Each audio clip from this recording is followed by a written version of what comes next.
Staff get settled. There's a lot of news today, so I look forward to taking your questions. Good to see you. And I have some updates for you as well. Later today, President Trump will address the Business Roundtable's quarterly meeting, where he will tout his pro-growth economic agenda and answer questions before more than 100 of our nation's leading CEOs. In fact, it's the largest attendance ever for this event because business leaders are so eager and encouraged by President Trump's return to Washington. This follows President Trump's roundtable yesterday with the Technology CEO Council here at the White House, where he met with key leaders in the technology industry. And last night, President Trump also held an official swearing-in ceremony in the Oval Office for Sean Curran, who is now the 28th Director of the United States Secret Service. Sean demonstrated unbelievable bravery under gunfire in Butler, Pennsylvania this past July when an assassin tried to kill President Trump. As someone who got to know Sean personally throughout the campaign last year, I can say unequivocally that there is nobody better suited for this important role. And following the confirmation of Labor Secretary Lori Chavez DeRomer last night, the Senate has now confirmed 21 of President Trump's well-qualified cabinet-level nominees, far outpacing the previous administration. And looking ahead, tomorrow, the president will welcome the Taoiseach Micheál Martin of Ireland for the annual White House Shamrock ceremony. And Thursday, President Trump will welcome the NATO Secretary General for a working meeting and lunch. On the economy, February's jobs report was good news for America, particularly our manufacturing sector. The manufacturing sector gained 10,000 new jobs in just 1 month under President Trump. This rebound was led by the automobile sector, where we saw 9,000 new auto jobs created already. That is the most auto jobs added to the economy in 15 months. This was a complete turnaround from the Biden administration, where we were losing an average of 9,000 manufacturing jobs per month last year. Reuters is out with a report that a number of companies are now looking at expanding their presence or bringing their businesses into America because of President Trump's policies. And just moments ago, before coming out here, I saw another report by Reuters revealing that Merck has opened a $1 billion facility at its North Carolina site. This is just the latest pharmaceutical company to boost its U.S. manufacturing in lieu of President Trump's tariffs. This announcement follows Eli Lilly's plans to invest at least $27 billion to build 4 new manufacturing plants here in the United States. And Pfizer has also said it's considering moving their manufacturing overseas right here to the United States of America. As the president has said over and over again, when we purchase products made in the USA, the profits stay here, the revenue stays here, and most importantly, the jobs stay here. And despite the globalist mainstream media's attempts to worry consumers, President Trump will not repeat the trend of past American presidents who broke their promises to the American public and smiled while they stuck a knife in the back of American workers and shipped their jobs overseas. Our country has lost more than 5 million jobs in more than 90,000 factories due to devastating globalization over the last 3 decades alone. North Carolina lost 300,000 manufacturing jobs, including 60% of its furniture manufacturing jobs in the years following NAFTA. And in Michigan, globalist policies destroyed 250,000 jobs, including 40% of the auto industry, which again we know is clawing back because of President Trump's action already. These are harrowing statistics that represent countless towns and families who have been completely destroyed. But the America Last globalist era is ending under President Trump. He will no longer allow our country and our workers, our hard-working American families, to be ripped off. On another very important issue for the president, he continues to work hard to secure the border. If you missed it yesterday, CBP launched an enhanced home mobile app with a new feature, the Intent to Depart, which offers unlawfully present aliens or those aliens whose parole has been revoked an orderly and defined process to notify the U.S. government of their intent to depart the country. The CBP Home app strengthens our mission to secure the border and provides illegal aliens with a straightforward way to leave now before facing much harsher consequences later. A new report from Bloomberg just found that the number of aliens trying to reach our country by traveling through the jungle to Central America dropped a whopping 99% last month. And this follows the incredible news that illegal border crossings plummeted last month as well, down 94% at our southern border from last February under the Biden administration. As President Trump made clear during his historic address to Congress, we must finish this job and continue to carry out the largest deportation campaign in American history.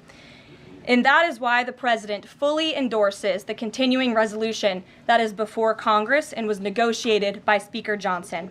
He is encouraging all Republicans to vote yes on this clean CR, which freezes funding at current levels and will prevent the Democrats from getting their long-awaited government shutdown. Voting against this CR will hurt the American people and kill the incredible momentum that President Trump has built over the past 51 days. And lastly, before I take questions, I would like to commend the Washington Post, who I believe is in the room today. According to a new report from Axios, the Washington Post is overhauling their newsroom structure. It appears that the mainstream media, including the Post, is finally learning that having disdain for more than half of the country who supports this president does not help you sell newspapers. It's not a very good business model. And that's why we have people in our new media seat. And today we have Sargar Anetti, who is the host of Breaking Points, a popular political YouTube news and podcast show that has racked up nearly 1 billion views on YouTube, several hundred million podcast downloads since its launch in June 2021. He's also a former member of the White House Correspondents Association, but is now a part of the thriving independent media. We're very happy to have you with us here today. Why don't you kick off our briefing? Thank you. Really appreciate you having me, Caroline. A couple of questions for you, if I may. First on the stock market. So currently it's the 25th anniversary today of the dot-com bubble crash. There's a lot of concern for a lot of Americans right now about the state of the economy. President Trump has refused to rule out a recession. Secretary Lutnick, however, has told us there will not be one. So can the White House just tell and assure Americans today that there's not going to be a recession? Well, there's a lot to unpack there. So let me start by saying that, first of all, when it comes to the stock market, the numbers that we see today, the numbers we saw yesterday, the numbers we'll see tomorrow are a snapshot of a moment in time. And as President Trump has said, and I'm here to echo the remarks of this president of this White House, we are in a period of economic transition. We are in a period of transition from the mess that was created under Joe Biden in the previous administration. Joe Biden left this country in an economic disaster.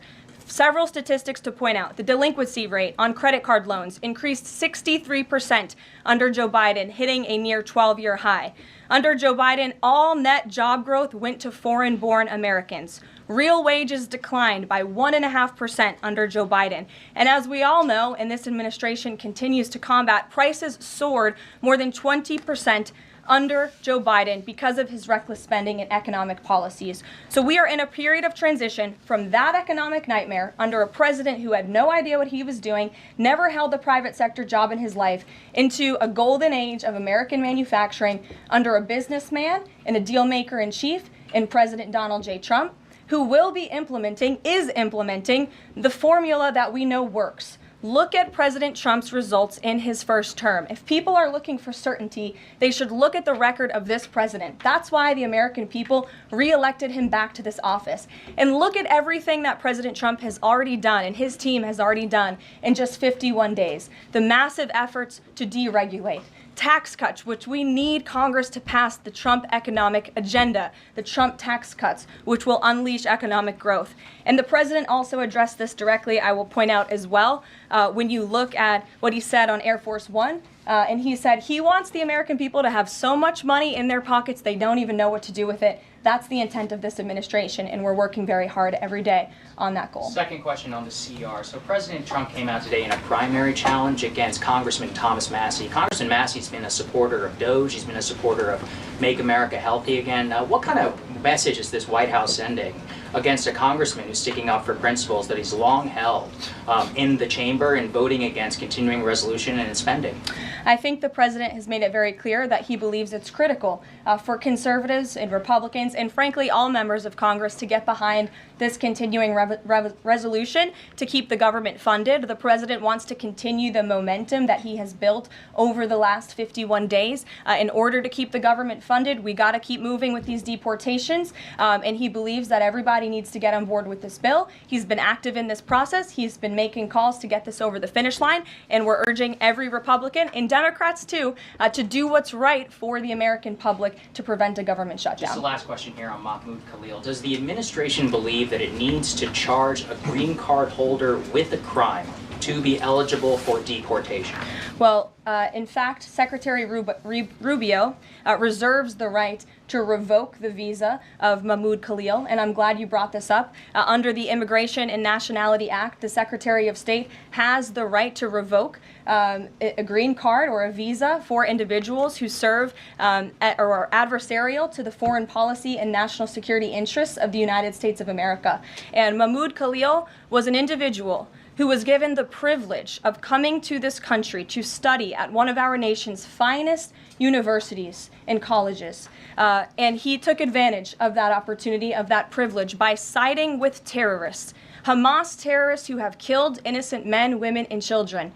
This is an individual who organized group protests that not only disrupted college campus classes and harassed Jewish American students and made them feel unsafe on their own college campus, but also distributed pro-Hamas propaganda, flyers with the logo of Hamas. That is what the behavior and activity that this individual engaged in. And I have those flyers on my desk. They were provided to me by the Department of Homeland Security. I thought about bringing them into this briefing room to share with all of you, but I didn't think it was worth the dignity of this room to bring that pro-Hamas propaganda. But that's what this individual distributed on the campus of Columbia University. And this administration is not going to tolerate individuals having the privilege of studying in our country and then siding with pro-terrorist organizations that have killed Americans. We have a zero-tolerance policy for siding with terrorists, period. Peter Ducey.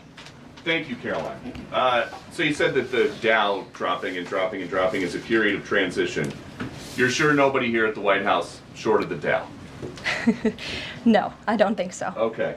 But is there any concern here that it's going to be harder to ask certain federal workers to retire if they look at their retirement accounts and they're getting robbed every day? Well, I'm glad you brought up workers, because that's exactly who President Trump is looking out for with his America First trade policy and his America First economic agenda. And if you look at, there's great indication to be optimistic about where the economy stands. And the American people, investors, CEOs, small business owners, but most importantly, workers, should bet on President Trump, because his tariff policies, what he envisions is reciprocity, fair trade practices where American workers are put first and are no longer ripped off by foreign countries all over this world.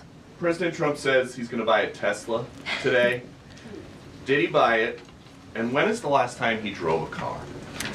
That's a very good question. I have heard the president remark that he misses being able to drive, that luxury of driving his own vehicle, although the beast is nice, but he is going to be viewing a Tesla that is making its way to the White House complex now, I can confirm. Perhaps the press pool today will have an opportunity to witness this very exciting moment later this afternoon, but Tesla is on its way here now, and we'll see if the president likes it when he checks it out. So they're bringing him a Tesla to look at, and if he likes it, he's just going to buy it. You know, he's definitely going to buy one, but he'll take a look at it when it gets here later this afternoon. Full retail? Yes, full market price. Kelly. Can we talk about Canada? What is the status of President Trump having a conversation with Mark Carney? We have seen the president use the term governor to refer to Justin Trudeau. Will that moniker also go to Mr. Carney going forward? And is the decision to increase the tariffs, is that based on a specific economic metric that he looked at? Is it impulse? How would you describe his reaction to Canada? The president has not yet spoken to Mr. Carney, not since I checked, which was just moments ago. But certainly his phone is always open to leaders who wish to speak with him. As for the tariffs, the president made his position on this quite clear with the statement that he put out. And it was a retaliatory statement due to the escalation of rhetoric that we've seen out of Ontario, Canada. The president saw the Premier, Doug Ford, make an egregious and insulting comment threatening to shut down electricity for the American people, for hardworking American families. He made that threat. The president saw that and has an obligation and a responsibility to respond accordingly and represent the interests of the American people. So he has made the decision to add a 25% tariff. So now steel and aluminum tariffs will come into effect tomorrow at the rate of 50%. And our steel and aluminum industries have actually applauded these tariffs because, again, they know it's going to grow their industry here. It's going to allow them to export more steel that is made right here in the United States with American workers. Egregious and insulting are your words here, but that's what many Canadian leaders have said about the actions President Trump has taken toward Canada. And what do you think the timeline is for speaking to Mr. Carney? Because normally a sitting president speaks to a close ally very quickly when there's new leadership. Well, the president is, again, responding to the fact that Canada has been ripping off the United States of America and hardworking Americans for decades. If you look at the rates of tariffs across the board that Canadians have been imposing on the American people and our workers here, it is egregious. In fact, I have a handy-dandy chart here that shows not just Canada, but the rate of tariffs across the board. If you look at Canada, since you brought it up, American cheese and butter, nearly 300% tariff. You look at India, 150% tariff on American alcohol. You think that's helping Kentucky bourbon be exported into India? I don't think so. 100% tariff on agricultural products from India. Look at Japan, tariffing rice, 700%.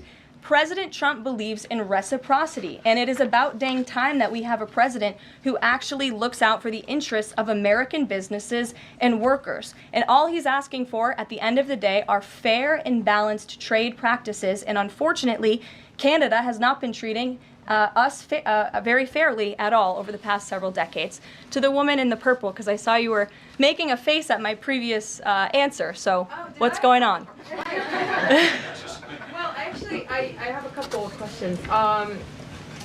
At the core of pro-Palestinian protests on college campuses and elsewhere is a demand to end the war in Gaza, a goal that this administration actually supports and has pursued. So why has this not been acknowledged or highlighted even? Because these colleges and these protests have again put out Hamas propaganda. The flyers that have been distributed call for violence. The flyers that have been distributed have the logo of an organization that has held Americans hostage, that murdered innocent babies, that murdered men, women, and children. They are a designated foreign terrorist organization, and we are not going to tolerate non-citizens, foreigners who come here on a visa engaging in such behavior, siding with terrorists. And the Secretary of State reserves the authority to revoke the green card or the visa of an individual who serves as an actually it says right here, reasonable grounds to believe that the alien's presence or activities in the United States would have potentially serious adverse foreign policy consequences to the United States. And I think siding with Hamas makes that quite clear. Secretary Rubio exercised that authority, and we fully believe that we are going to move forward with more arrests, as President Trump previewed in his statement yesterday.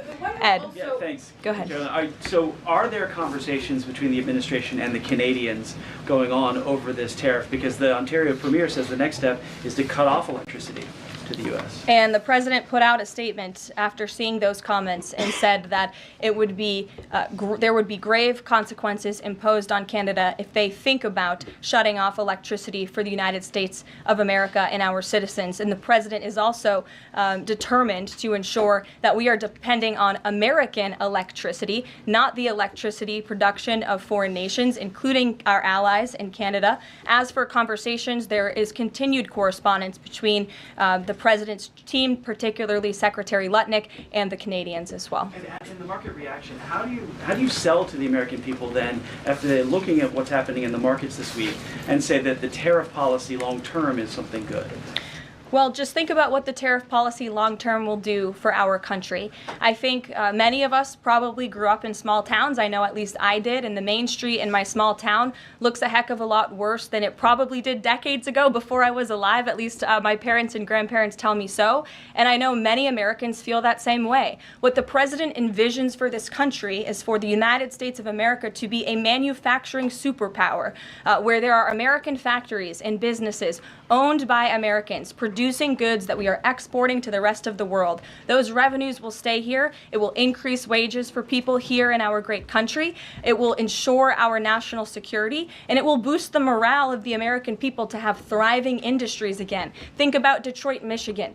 Think about North Carolina, as I mentioned, that used to have a thriving furniture industry that no longer exists because of the globalist trade policies of previous and past administrations. And the American people gave the president a tremendous opportunity to restore American greatness and restore our manufacturing dominance, and he's intent on doing just that.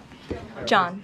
Thanks a lot, Caroline. Two questions for you. First, on the CR, you put up on the screen the president's message to Republicans to support this continuing resolution. Is there outreach to Democrats? Because what we've seen since the beginning of the fiscal year is that in order to get a continuing resolution, you need bipartisan support and you need compromise. Well, right now, we are focused on House Republicans and on the House, because that's the first step, as you know, John. And so the president has engaged in correspondence with House Republicans, whipping votes and getting them to a yes, which I understand has been pretty successful this morning thus far. And so, again, the president is encouraging Republicans especially, but again, as I said, all members of Congress to vote to continue funding this government so we can continue the business of the American people, which elected President Trump to do. And then on financial markets, we've seen this decline yesterday, we see it today as well.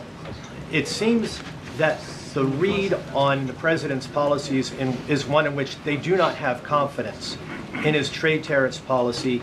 They do not have confidence in what the president said to Fox News over the weekend, that he didn't rule out the idea of a recession. What is your read in terms of the decline that we've seen over the last week and a half in financial markets? Well, I think there's actually a lot of reason to be confident, and many people do feel confident. Just look at the nearly $2 trillion in private investment that this president has secured. Look at the comments made by the CEO of Apple, one of the biggest companies in this world, who said that he is bullish on the future of American innovation under the leadership of President Trump. Look at CEO confidence. According to the Conference Board measure of CEO confidence, in Q1 2025, under the leadership of this president, it jumped to its highest level in 3 years, from cautious optimism to confident optimism. If you, again, look at the $2 trillion in investments from some of the biggest companies in the world. Look at the jobs report last Friday, as I also cited in my opening remarks. Fox Business reported that Trump sees a manufacturing boom in first full jobs report of his second term. Look at the auto jobs that have already poured back into America. We added 9,000 new auto jobs. Those are sticky jobs. Those are good paying jobs. That's 9,000 American families who will now be able to live the American dream because of the policies of this administration. You also look at small business optimism. The NFIB put out a report this morning. Small business optimism continues to be far higher than it ever was under the previous administration. There's a lot of reason to be optimistic. And again, the American people, CEOs and people on Wall Street and on Main Street should bet on this president. He is a deal maker, he is a businessman, and he's doing what's right for our country. He wants to restore wealth to the United States of America. Michael, good to see you. Hey, Caroline, thank you. Two questions, if I may. Will the administration be providing any relief to states affected by the Ontario power tariff? Well, the president has made it very clear that Canada would be very wise not to shut off electricity for the American people, and we hope that that does not happen. As for what would happen if that does take place, I'll leave it to the president to make those decisions. And does President Trump share the Justice Department's concern over rising egg prices and possible collusion of big egg? Well, we definitely We definitely do share the concerns of the American people when it comes to the price of eggs. However, good news, the average cost of a dozen eggs is actually down since Secretary Rollins and President Trump announced their plan. It's down $1.85. So that's good news on the cost of eggs. And as we know, under the Biden administration, egg prices went up 22%. This is another example of an economic mess that President Trump inherited, and the Secretary of Agriculture and the President are focused on fixing it. Secretary Rollins put out a 4-point plan rather, to address this crisis, and she has been honest and realistic with the American people, as this administration always is. It will take about 3 to 6 months to get the egg supply back to where it should be, but she's focused, and this administration is focused on doing that every day. Karen. Thanks, Caroline. Just back on the markets, you said that what we're seeing this week right now on Wall Street is a snapshot of a moment in time. But does the president think he bears any responsibility for the turmoil in the stock market this week? Look, the president is unwavering in his commitment to restore American manufacturing and global dominance, and I think he doubled down on that this morning with his new statement and the tariffs that will be implemented tomorrow on steel and aluminum. And he has said recently he's not looking at the market. He said you can't really watch the stock market, but all of the gains since Election Day have been erased in the S&P 500. At what point, how far do stocks have to fall before the president considers it a factor and changes course? Again, as I just said, the president will look out for Wall Street and for Main Street, just like he did in his first term, and people on Wall Street and Main Street should bet on this president. He's doing what's right for this country. Nick, good to see you. Good to see you too. Thank you, Caroline. So, is the president prepared, like what we saw with Congressman Massey, to pressure other Republican lawmakers into supporting this continuing resolution? Well, he is very much, as I said, engaged in this process. He's been making calls to lawmakers on Capitol Hill, and I think his statements against Congressman Massey speak for themselves, and I will let the president put out any additional statements if he chooses to, but he fully expects all House Republicans to vote for this continuing resolution. And just to follow up, can we start to anticipate seeing more of the president weighing in on upcoming 2026 races like we saw this morning? I'm not sure about that. I'm not even sure if I'm allowed to speak about that from this podium. I would check in with our outside political team for guidance on future races and the president's involvement. Elena. Thank you. I wanted to ask about some comments Elon Musk made yesterday. He said that there is $500 to $700 billion in waste and fraud and entitlement spending. He called it, quote, the big one to eliminate. Earlier this month, he also referred to Social Security as a Ponzi scheme. Should Americans expect changes, big changes, to Social Security and Medicare? President Trump has been unequivocally clear on this. He is going to protect Social Security and Medicare benefits and Medicaid for hardworking Americans who paid into these entitlement programs and deserve those hard-earned benefits. And unfortunately, the mainstream media has taken Mr. Musk out of context. I saw a Bloomberg headline that our team actually worked on getting updated and fixed because it was so wrong, and it took Mr. Musk out of context. What he was specifically referring to cutting was the waste and the fraud and abuse that does exist in these programs. According to an IG report from the Social Security Administration, there's more than $70 billion of fraud in the Social Security program alone that we know of. And so the president will continue to protect these programs for hard-working Americans, and actually cutting the waste, fraud, and abuse out of these programs will protect it for hardworking Americans. But Caroline, respectfully, he said around $500 to $700 billion. There was no evidence to claim that, and also if that is the case, that would represent more than a third of what Social Security paid out last year, maybe 20% of Social Security and Medicare. Again, if you read his full quote, he said, we think, so it's an estimate based on what he's seen. He's not saying definitively, he's saying that's what DOGE suspects and thinks. And that's exactly why DOGE was created, to ensure that we are investigating the fraudulent spending, the wasteful abuse across our federal government. And I would remind everybody in this room that 77% of the American people support this effort by Elon Musk and DOGE to identify such waste, fraud, and abuse. Caroline. Go ahead. Thanks, Caroline. You're welcome. If we could just step back for a second. When President Trump last addressed the BRT when he was on the campaign trail, his big push was on tax cuts. He's going there today as he's proposing tax hikes in the form of tariffs. Not and true. I'm curious He's not for doing why that. he's prioritizing that over the tax cuts. He's actually not implementing tax hikes. Tariffs are a tax hike on foreign countries that, again, have been ripping us off. Tariffs are a tax cut for the American people, and the president is a staunch advocate of tax cuts. As you know, he campaigned on no taxes on tips, no taxes on overtime, no taxes on Social Security benefits. He is committed to all three of those things, and he expects Congress to pass them later this year. I'm sorry, have you ever paid a tariff? Because I have. That's they it. don't get charged on foreign companies, they get charged on the importers. And ultimately, when we have fair and balanced trade, which the American people have not seen in decades, as I said at the beginning, revenues will stay here, wages will go up, and our country will be made wealthy again. And I think it's insulting that you're trying to test my knowledge of economics and the decisions that this president has made. I'm now regret giving a question to the Associated Press. Mary, go ahead. Hey, Caroline. I have two, if that's okay. The first one was on Russia, Ukraine. I know Special Envoy Witkoff said yesterday that Zelensky apologized in his letter to Trump.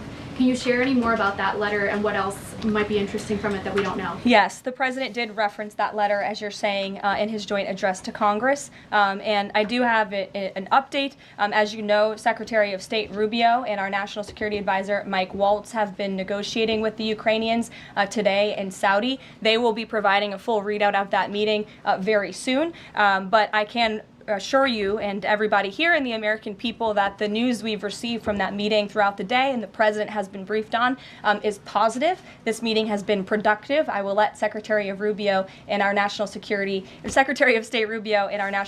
Advisor speak to the specifics of what has taken place today when they are ready to do so when the meeting concludes. Lindsay, go ahead.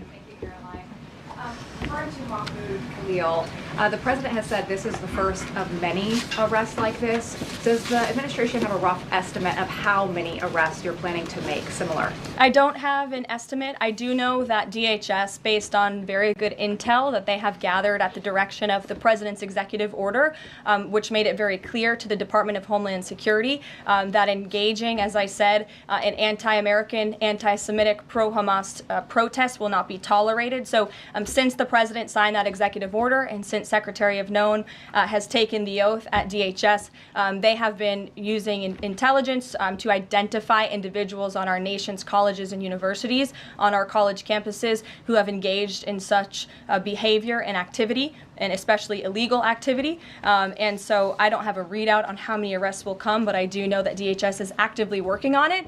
And I also know that Columbia University has been given the names of other individuals who have engaged in pro-Hamas activity, and they are refusing to help DHS identify those individuals on campus. And as the president said very strongly in his statement yesterday, he is not going to tolerate that, and we expect all America's colleges and universities to comply with this administration's policy. Jasmine. Thank you so much, Caroline, for the question. On Canada, after all of these threats to increase tariffs or turn off electricity, I wonder, does this administration still consider Canada to be a close ally of the United States? Well, I think Canada is a neighbor. They are a partner. They have always been an ally. Perhaps they are becoming a competitor now. But as the president also laid out in his Truth Social post today, he believes that Canadians would benefit greatly from becoming the 51st state of the United States of America. And I actually looked into some of the research about the cost of living in Canada, and the cost of living is much higher than it is here in the United States of America. The average cost of a home in Canada is much higher. In Quebec, the highest tax rate for an income of $150,000 or more is 53.3%, more than half of Canadians' incomes they are being taxed on. So the president has made it clear that he believes Canadians would be better served economically, militarily, if they were to become the 51st state of the United States of America. Reagan. Thank you, Caroline. A week ago, Attorney General Bondi said a truckload of Epstein files had been delivered to her office from the SDNY. When can we expect those files to be released to the public? I would defer you to the Department of Justice. I don't have a timeline here. Do you have any update on the JFK files? I don't at this moment. Again, I would defer you to our DNI director, Tulsi Gabbard, and also the Department of Justice. I know that they are working on that diligently, as the president requested them to do. Christian. Thanks, Caroline. Two questions, since we've been talking a lot about tariffs. Have there been any updates on standing up the External Revenue Service to collect revenue from that? Well, we need reciprocal tariffs to go into effect first, and as you know, the president will be rolling those out on April 2nd, and then the next start of that process is collecting that revenue to ultimately create the External Revenue Service, which Secretary Lutnick is working very hard on and is quite enthusiastic about, if you have noticed from his media interviews. Can the president do that through executive action, or will it require legislation? Well, the president already signed an executive order to direct the Secretary of Commerce to establish the External Revenue Service, or at least to identify ways in which it can be done. I would defer you to the Department of Commerce for more on specifics on that. Sure, in the back. Thank you very much, Caroline. I have questions on South Korea and North Korea. First question, as you know, South Korean President Yoon has been released from illegal detention. What is the reaction of the United States as an ally? Is there a possibility of a summit with President Trump when President Yoon returns? Second question on North Korea. North Korea launched the several ballistic missiles into the west coast yesterday. What is the White House's reaction on this? Sure. Yes, I'll start with your question on North Korea. We condemn these actions and we call on North Korea to stop their unlawful and destabilizing actions. As for South Korea, the U.S. and Republic of Korea's alliance is ironclad, and the Trump administration remains in close contact with our South Korean counterparts as we work together to promote a free and open Indo-Pacific.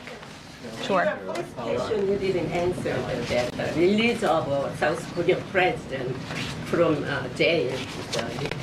I don't have anything on that, but I can certainly check in with the National Security Council and get back to you. Sure, good to see you. Press Secretary, many are concerned about the validity of President Biden's official actions and also his pardons of the possible criminal actions of individuals such as his family members and Liz Cheney, as information is emerging that many of his official actions were auto-signed, possibly even the pardons, and without his knowledge or consent.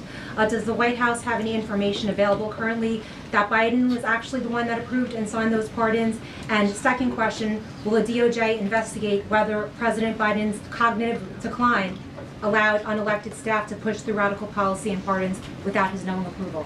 I don't know the answer to that question, but I can check in with our folks here who may know the answer to that question and get back to you. Dasha, go ahead. You did a great job articulating the vision that President Trump has for what he believes his tariffs can do in terms of bringing jobs back to the United States. I asked you last week about how much Americans might need to buckle up for some short-term pain, a conversation that with the President and Treasury Secretary Scott Bessent have had with the people. I'm wondering,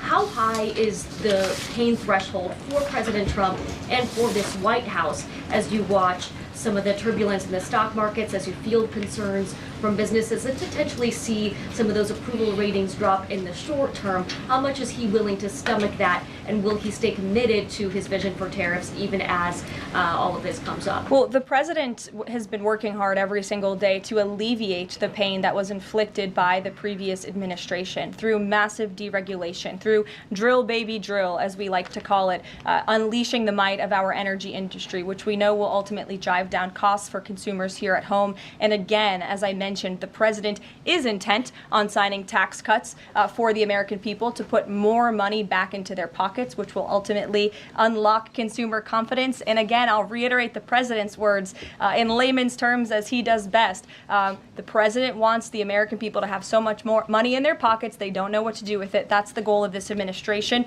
through tariffs, through tax cuts, through deregulation, and through unleashing the potential of our energy industry. I have two more quick notes before I wrap up. April 28th, I can confirm that the Philadelphia Eagles will be here at the White House to celebrate their Super Bowl victory. I know there was a lot of fake news about an invitation that wasn't sent or was sent. We want to correct the record. We sent an invitation. They enthusiastically accepted, and you will see them here on April 28th. And lastly, on a sad note, I would like to express our condolences to Fox News and to the entire Fox family who did lose a cameraman, Craig Savage, who passed away at 61 years old told recently, a very tragic death, an individual who was a great man and covered this building for many, many years. So the entire press office, the communications office here wants to express our condolences with his family and also with Fox News. And I'll see you guys later. Perhaps you'll see the president in a Tesla later this afternoon. Have a good one. Thanks.